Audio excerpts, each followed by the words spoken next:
about their president, William Ruto, who is on a state visit to the U.S. It's the first state visit by a Kenyan president in over 2 decades, the first since 2003. It's also the first time in 16 years that an African leader is on a U.S. state visit. So it is quite significant, but that's not what it's making news for. President Ruto is being slammed, not because he's in the U.S., but because of how he chose to get there.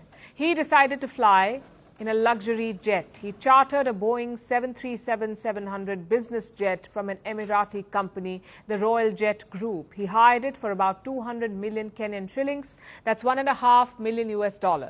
Ruto pulled out all the stops. He brought along an entourage of more than 30 people, which includes a famous Kenyan comedian. Everyone traveled to the US in style on the Kenyan taxpayers' dime, and this, more than anything else, has triggered the backlash. Now, some of you may wonder, what is the big deal here? After all, world leaders travel all the time. It's part of the job description. They need to travel to build relations and to negotiate trade deals. In the long run, the trip should more than pay for itself. And all of this may be true. And it's exactly what Ruto is using as his defense. But that has not helped quell public anger. Why? Because of Ruto's policies.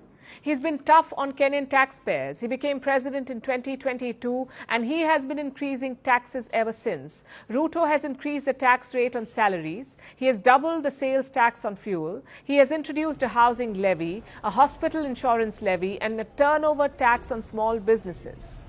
If it moves, Ruto taxes it. All in the name of fiscal responsibility. Kenya has a mountain of national debt.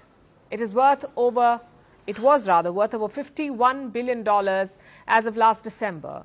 Ruto had pledged to fix this. That is why he keeps raising taxes. And obviously, this is not a popular move. It puts an added burden on Kenyan citizens who are already struggling with the cost of living crisis and the rising cost of essential food items. In this situation, imagine hearing that your president is flying around in an Emirati jet. The same president who's been raising your taxes, who's been preaching austerity. That same president is taking more than 30 people, including a comedian, to the US. So you can see why the Kenyan people are angry.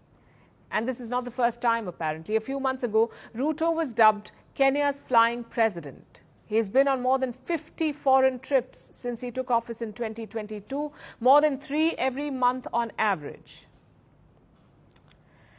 In the year up to July 2023, he'd spent about $9.2 million US on travel, both domestic and international, 9.2 million. Now, this latest US trip alone will cost Kenya $1.5 million.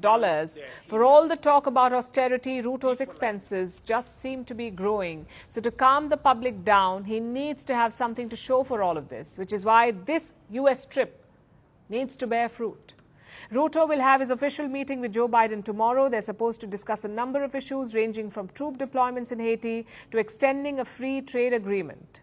Kenya's trade minister says that they have prepared more than 30 bankable projects. They're worth over $20 billion. Ruto will pitch these to American investors. If he can land a big deal, people may forget about the luxury jet.